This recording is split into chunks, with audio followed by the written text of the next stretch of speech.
Olá, meu nome é Tatiana, eu vou falar sobre a pesquisa Por que Elas Voltam, uma investigação sobre vivências e afetos de pessoas em situação de risco, emergência e desastre, juntamente com Elisa Pinafó, sobre orientação do professor Leonardo Cavalcante. Bom, o Distrito Federal ele é uma área privilegiada em termos de risco ambiental, mas os conflitos de regulamentação fundiária protagonizam o cenário de emergência e desastres para a população vulnerável. Nossa pesquisa, então, ela tem o objetivo de compreender os sentidos produzidos por pessoas em situação de risco social e ambiental, emergências e desastres em Brasília. Nossos objetivos específicos são caracterizar vivências de risco social relacionadas à moradia ou falta dela, compreender os sentidos e afetos atribuídos a vivências de risco relacionado ao contexto da moradia e também compreender os sentidos e afetos atribuídos às políticas oferecidas pelo Estado como alternativa às moradias de situação de risco. Nossos eixos norteadores vão ser a psicologia ambiental, falando sobre vínculo e afeto com o lugar e identidade do lugar, ou seja, a forma como o indivíduo se relaciona com o ambiente, como ele cria vínculos, como o ambiente começa a fazer parte da identidade dele. E é mais do que simplesmente uma construção, mas sim uma parte da sua vivência e experiência. E também psicologia de emergência e desastre, vai ser o nosso segundo eixo norteador, além do contexto de emergência e desastres no Brasil, com enfoque no Distrito Federal. Sobre a nossa metodologia, é uma pesquisa qualitativa com método de cartografia e nos instrumentos nós usamos entrevistas semi-estruturadas, observação participante e diário de campo. Nós entrevistamos 2 mulheres ex-ocupantes que passaram por uma situação de despejo em uma comunidade da quadra 209 do Sol Nascente. Sobre nosso procedimento de análise, realizou-se uma observação participante e cartografia com a comunidade do Sol Nascente e os mesmos feitos com as 2 mulheres, porém com elas também houve a entrevista semi-estruturada.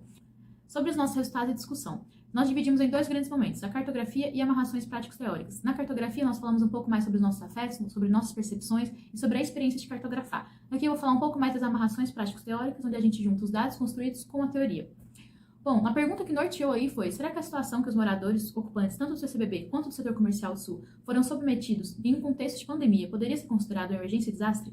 André e Leila, que foram nossas entrevistadas, são ex-moradoras da ocupação do CCBB, que foi derrubada violentamente em 2021 e gerou grande repercussão na mídia. Atualmente elas estão desempregadas, dependendo do comércio de papelão e do benefício de aluguel. A primeira categoria é sobre o contexto de ocupação na luta por direitos. A gente usa essa frase da entrevista de Andréia que diz: porque assim, a gente vivia escondido e quando eles vinham derrubar, a gente não tinha visibilidade. Ninguém sabia o que acontecia com o pessoal da ocupação. Em 2021, contrariando a liminar da 8ª Vara da Fazenda Pública do DF, o GDF voltou a promover intervenções violentas na ocupação, mas com o uso da tecnologia, os moradores conseguiram denunciar a forma violenta como eles eram removidos. A autora Oma, em 2003, defende tanto a legalidade quanto a legitimidade da desobediência civil como forma do cidadão manifestar sua discordância quando o poder administrativo viola direitos ou instituições reconhecidos na Constituição. Ou seja, ocupação é um meio de denunciar terrenos sem função social. A ocupação também foi uma das formas de luta popular para a conquista da quadra 209 do Sol Nascente, que foi onde nós estivemos inseridas.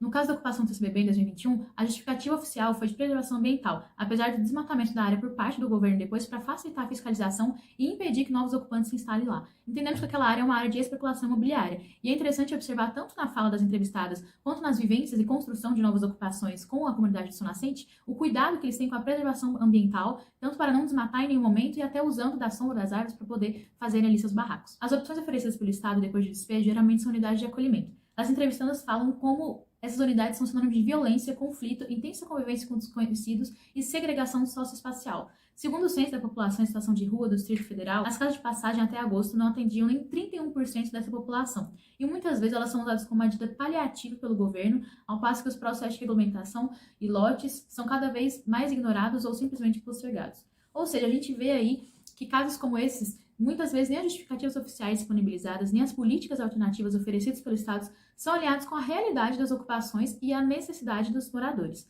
Demonstra, então, a incapacidade das políticas alternativas de moradia em atender a necessidades reais da população usuária e uma insensibilidade do Estado.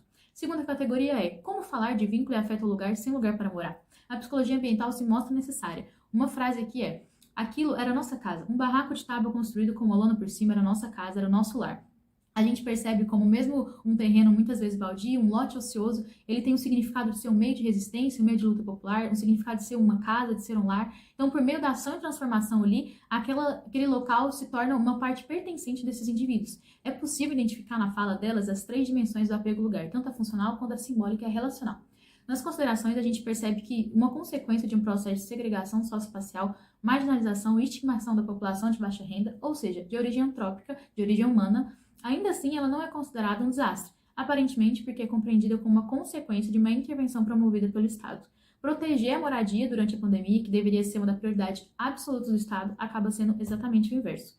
Nos despejos, algumas perdas podem ser formalmente compensáveis, mas outras de caráter simbólico e afetivo, elas são ignoradas. Então, o afeto e o vínculo que eles têm com aquele lugar, com aquele barraco, a forma como aquilo faz parte da identidade e como a destruição daquele ambiente provoca questões psicológicas nessas pessoas.